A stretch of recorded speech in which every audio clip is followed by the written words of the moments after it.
4 février 2021. Dynamique, Monseigneur Podro. Déclaration liminaire.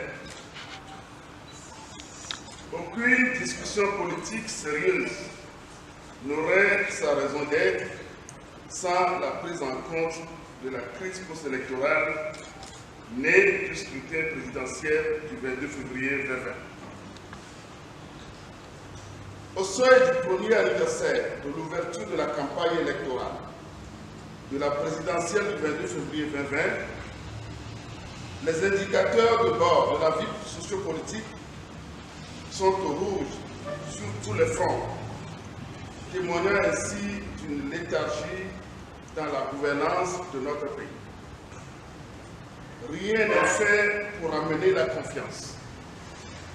Il y a un recul notoire de la liberté d'expression et d'association. Le prophète Ésaïe est jugé, condamné et maintenu en prison pour avoir exprimé son opinion. Le journaliste Carlos Netou, directeur de publication du journal Indépendant Express, a vu son organe de presse suspendu de parution par la haute autorité de l'audiovisuel et de la communication RAC pour avoir publié un article sur un présumé vol de cuillères dorées par des ministres du gouvernement. Plusieurs syndicalistes du secteur de l'enseignement sont traqués, violentés, arrêtés, remis en liberté et placés sous le contrôle judiciaire pour un prétendu usage de faux en écriture et pour n'avoir pas tenu dans les formes requises leur assemblée constitutive et avoir produit à cet effet des listes de présence à un congrès virtuel. Ceci alors même que les signataires présumés ne se reconnaissent pas dans cette affaire qu'on leur impute arbitrairement.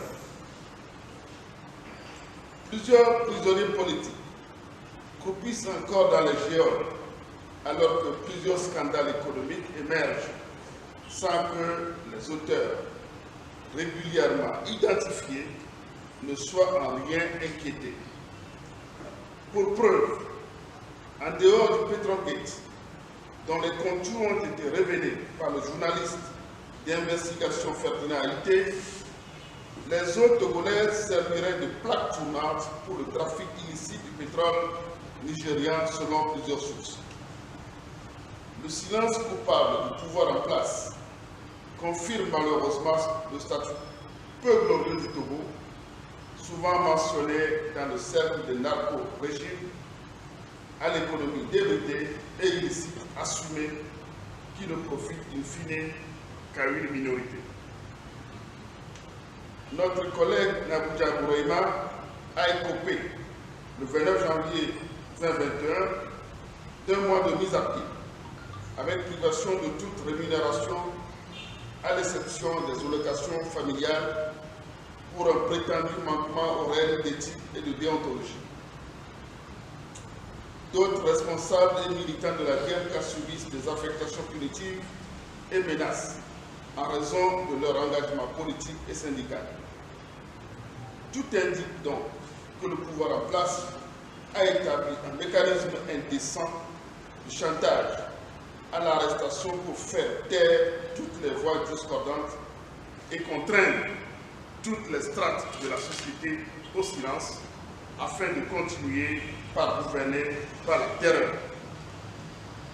Le quotidien des Togolais est désespérant, comme l'indique le panier de la ménagère, et les secteurs clés de l'éducation et de la santé connaissent des remous préoccupants.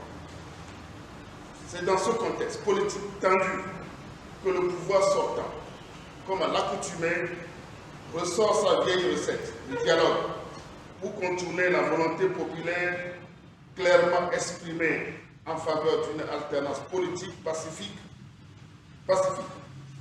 L'objectif de ce tour de passe-passe est de distribuer des seconds rôles à ceux qui pourraient lui servir de béquille pour le maintien du statu quo. En effet, le ministre Boukbessi a invité le 19 décembre 2020 4 partis politiques membres de la DMK à des discussions politiques en vue des préparatifs des élections régionales.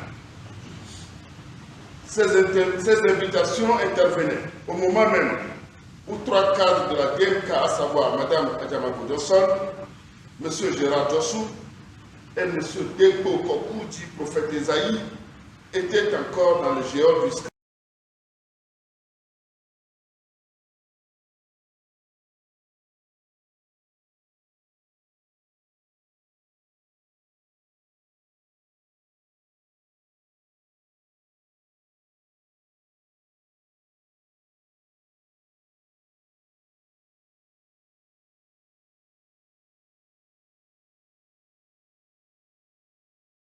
Du 4 février 2021. Dynamique, Monseigneur Podro. Déclaration liminaire. Aucune discussion politique sérieuse n'aurait sa raison d'être sans la prise en compte de la crise post-électorale née du scrutin présidentiel du 22 février 2020. Au seuil du premier anniversaire de l'ouverture de la campagne électorale de la présidentielle du 22 février 2020, les indicateurs de bord de la vie sociopolitique sont au rouge sur tous les fronts, témoignant ainsi d'une léthargie dans la gouvernance de notre pays. Rien n'est fait pour amener la confiance. Il y a un recul notoire de la liberté d'expression et d'association. Le prophète Esaïe est jugé, condamné et maintenu en prison pour avoir exprimé son opinion. Le journaliste Carlos Netou, directeur de publication du journal Indépendant Express, a vu son organe de presse suspendu de parution par la haute autorité de l'audiovisuel et de la communication RAC pour avoir publié un article sur un présumé vol de pierres dorées par des ministres du gouvernement. Plusieurs syndicalistes du secteur de l'enseignement sont traqués, violentés, arrêtés, remis en liberté et placés sous contrôle judiciaire pour un prétendu usage de faux en écriture et pour n'avoir pas tenu dans les formes requises leur assemblée constitutive et avoir prévu à cet effet des listes de présence à un congrès virtuel. Ceci alors même que les signataires présumés ne se reconnaissent pas dans cette affaire qu'on leur impute arbitrairement. Plusieurs prisonniers politiques croupissent encore dans les géoles alors que plusieurs scandales économiques émergent sans que les auteurs régulièrement identifiés ne soient en rien inquiétés. Pour preuve, en dehors du Petrogate, dont les contours ont été révélés par le journaliste d'investigation Ferdinand Haïté, les eaux togolaises serviraient de plaque tournante pour le trafic illicite du pétrole nigérian selon plusieurs sources. Le silence coupable du pouvoir en place confirme malheureusement le statut peu glorieux du Togo, souvent mentionné dans le cercle des narco-régimes, à l'économie débridée et illicite assumée qui ne profite in fine qu'à une minorité. Notre collègue Nabouja Goureima a écopé le 29 janvier 2021 d'un mois de mise à pied avec privation de toute rémunération à l'exception des allocations familiales pour un prétendu manquement aux règles d'éthique et de déontologie. D'autres responsables et militants de la DMK subissent des affectations punitives et menaces en raison de leur engagement politique et syndical. Tout indique donc que le pouvoir en place a établi un mécanisme indécent de chantage à l'arrestation pour faire taire toutes les voix discordantes et contraindre toutes les strates de la société au silence afin de continuer par gouverner par la terreur. Le quotidien des Togolais est désespérant, comme l'indique le panier de la ménagère, et les secteurs clés de l'éducation et de la santé connaissent des remous préoccupants. C'est dans ce contexte politique tendu que le pouvoir sortant, comme à l'accoutumée, ressort sa vieille recette, le dialogue, pour contourner la volonté populaire clairement exprimée en faveur d'une alternance politique pacifique. L'objectif de ce tour de passe-passe est de distribuer des seconds rôles à ceux qui pourraient lui servir de béquille pour le maintien du statu quo.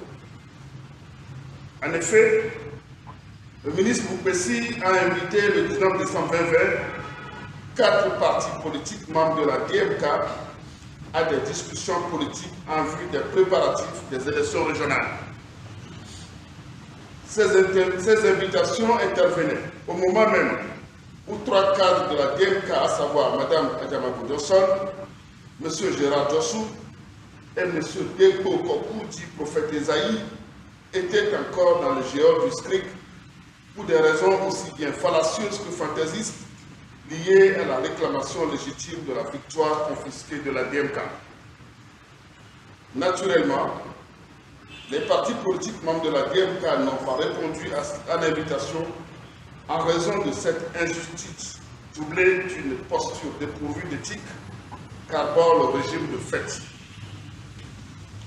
Une seconde invitation sera adressée à ces mêmes partis pour une deuxième rencontre le 19 janvier 2021 avec pour thématique les préparatifs des élections régionales et des concertations en vue des discussions politiques. La dynamique Monseigneur Kodjo a jugé utile de donner suite à cette invitation du ministre Boupessi par un courrier en y exprimant notre disponibilité à prendre part à toute discussion qui ferait attention aux préoccupations qui sont les nôtres et qui contribuerait à la bonne gouvernance politique de notre pays. La DMK a en conséquence proposé que les discussions portent prioritairement sur les questions urgentes suivantes. 1. L'inscription prioritaire à l'ordre du jour des discussions, le point sur le contentieux électoral né du scrutin présidentiel du 22 février 2020. 2. L'abandon des charges et poursuites judiciaires contre les responsables de la DMK, y compris M. Deko Kokou, dit prophète Esaïe. 3. Retour au Togo et en toute sécurité du Dr Messa Guéomé Kodjo afin qu'il participe personnellement à cette discussion fondamentale sur l'avenir du Togo. Il est clair que dans le contexte sociopolitique actuel, aucune discussion politique sérieuse n'aurait sa raison d'être sans la prise en compte de la révolution électorale du 22 février 2020. Le peuple togolais s'est massivement démocratiquement prononcé le 22 février 2020 pour l'alternance politique pacifique au sommet de l'État en votant massivement pour le candidat de la dynamique Monseigneur Kodjo, DMK. C'est une évidence partagée par tous, ici ou ailleurs, sauf pour ceux qui veulent se mentir opportunément, pour conserver les manettes de la gouvernance du Togo envers et contre tous, par la force.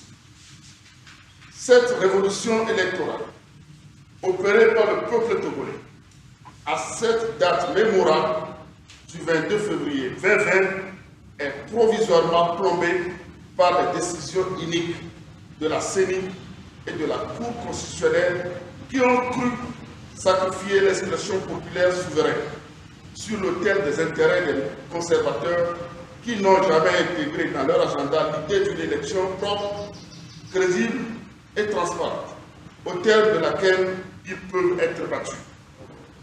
Il faut donc gagner à tous les coups, peu importe les moyens pour y parvenir. La forte mobilisation populaire inattendue a fait que les centaines de carnets de bulletins prévotés en faveur d'un candidat et introduits frauduleusement dans le processus électoral n'ont pas pu sauver celui qui n'envisage pas de quitter le pouvoir de sitôt. La ferveur patriotique suscitée par la DMK, avec l'implication personnelle de l'archevêque métropolitain émérite de Lomé a boosté de 20% le taux de participation, déjouant ainsi toutes les velléités de victoire frauduleuse classique par les urnes, nonobstant les entorses diverses au processus électoral. Les institutions chargées des élections, que sont la CENI et la Cour constitutionnelle, ont attribué au président sortant des chiffres imaginaires qu'elles ont été, chacune à son niveau, incapables de justifier notamment un décompte du résultat bureau de vote par bureau de vote, comme exhorté par plusieurs partis politiques et le département d'État américain.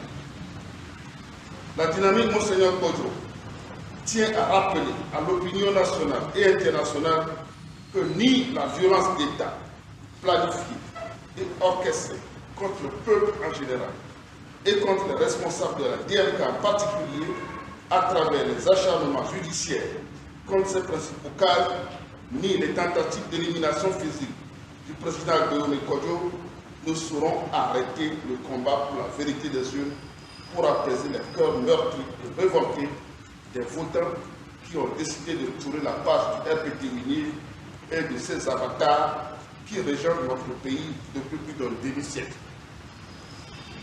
Ce choix historique ne saurait être putrifié par les combines des réseaux malfaisants et la répression pour brider nos libertés publiques, nos droits élémentaires et l'avenir de toute une jeunesse épicentre du génie collectif et de créativité pour un développement durable pour nous imposer le statu quo qui a déconstruit la société togolaise et mis en lambeaux les valeurs qui fondent notre vivre ensemble harmonieux. Non, on ne peut fermer rapidement ce dossier du contentieux post-électoral sans l'avoir vidé et se précipiter comme pour la proclamation des résultats provisoires pour d'autres urgences de la gouvernance politique, notamment l'organisation des élections régionales qui s'inscrivent dans le cadre de la politique de décentralisation de notre pays. Déporter ce contentieux sur une autre élection n'a aucun sens, car quel électeur se déplacera pour aller voter s'il est conscient que son vote ne compte pas? Et pour cette étape de la décentralisation, aucun bilan n'a été tiré du fonctionnement des communes qui, à peine, commencent par fonctionner sans les infrastructures adéquates et dépourvues d'administrateurs techniques pour monter des projets pour l'épanouissement des populations à la base.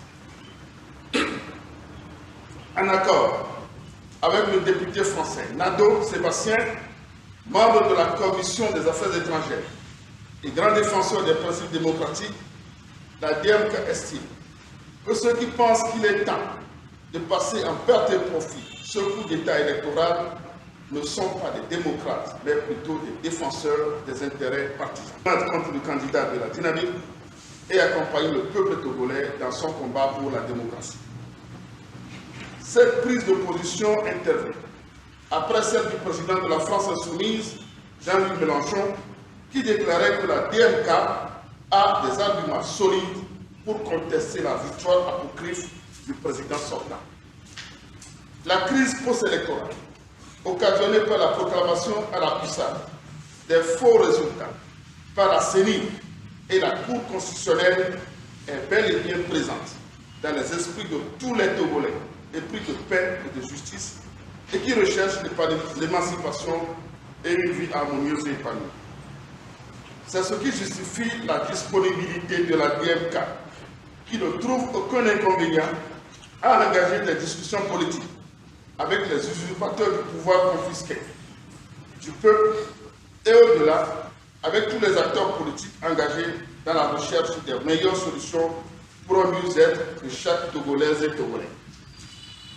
Toutefois, cette volonté d'apaisement et de décrispation du climat politique dans notre pays ne saurait se confondre à une abdication de notre ferme détermination à faire respecter la volonté du peuple exprimée à travers les urnes le 22 février 2020. Les élections doivent commencer par avoir leur sens dans notre pays aussi. La démocratie dont les élections sont un instrument de mesure, doit être respecté, conformément aux pertinentes dispositions de notre Constitution, des traités auxquels le Togo est partie et en adéquation avec les règles universellement admises en la matière. Les velléités de banalisation et de déni de la crise post-électorale qu'affiche le régime de fait à Lomé, soutenu par certains acteurs de la classe politique, sont donc un leurre et une grave faute politique et une méprise de la volonté populaire. Il faut régler la crise électorale née des élections du 22 février pour permettre au Togo d'avancer dans le respect de la volonté d'alternance exprimée par les Togolais. C'est justement dans ce but que nous avons également adressé des courriers à tous les partis politiques d'opposition, invités à cette discussion pour leur faire connaître la position de la DMK et solliciter leur adhésion dans l'intérêt supérieur de notre pays, le Togo. La DMK exprime sa vive préoccupation face au manque d'ouverture du régime sortant, qui, par l'ayant d'un revers de main sa position, poursuit la mise en œuvre de son ambition cachée qui est de décapiter la DMK. La DMK tient à remercier tous les partis politiques qui, lors de ces rencontres initiées par le pouvoir de fait, ont pu dire la vérité selon laquelle aucune discussion sérieuse ne peut se faire dans le contexte actuel sans l'implication effective de la DMK qui est reconnue par tous aujourd'hui comme la principale force politique légitime du pays. C'est l'occasion pour nous de féliciter le comité d'action pour le renouveau, le CAR, qui a pris la décision courageuse et judicieuse de suspendre sa participation à ce pseudo-dialogue. La DMK reste debout et refuse toute forme de compromission tendant à anéantir les efforts du peuple pour se libérer de cette dictature cinquantenaire qui ne cesse de réduire les chances pour notre jeunesse de se construire une trajectoire scolaire et professionnelle et d'assurer la relève du développement de notre pays. La DMK exhorte tous les acteurs politiques à prendre en compte les nombreuses souffrances du peuple togolais et à œuvrer pour sauver notre démocratie en péril en travaillant pour la défense sans ambiguïté de la vérité des urnes pour le respect de la volonté et du vote du peuple togolais. La DMK demande au pouvoir illégitime de revenir à la raison et d'opter pour la recherche d'une solution durable mettant enfin le Togo sur les rails de la démocratie. La DMK salue le courage politique du député français, membre de la Commission des Affaires étrangères, Sébastien Nadeau, et en appelle à la fermeté de la communauté internationale en vue du rétablissement de la vérité des urnes au Togo. C'est un impératif éthique au regard de l'article 96 des accords ACP-UE de Cotonou et de l'engagement du nouveau président des États-Unis, Mr. Joe Biden, à promouvoir la démocratie sous tous les cieux. La DMK rassure le peuple togolais qu'ensemble, main dans la main, nous trouverons rapidement des solutions qui seront adaptées à ce qu'il y a de meilleur pour tous. Et c'est ici et maintenant, pour que se matérialise la révolution électorale du 22 février 2020 pour notre libération nationale, faite à Lomé le 4 février 2021, la conférence des présidents.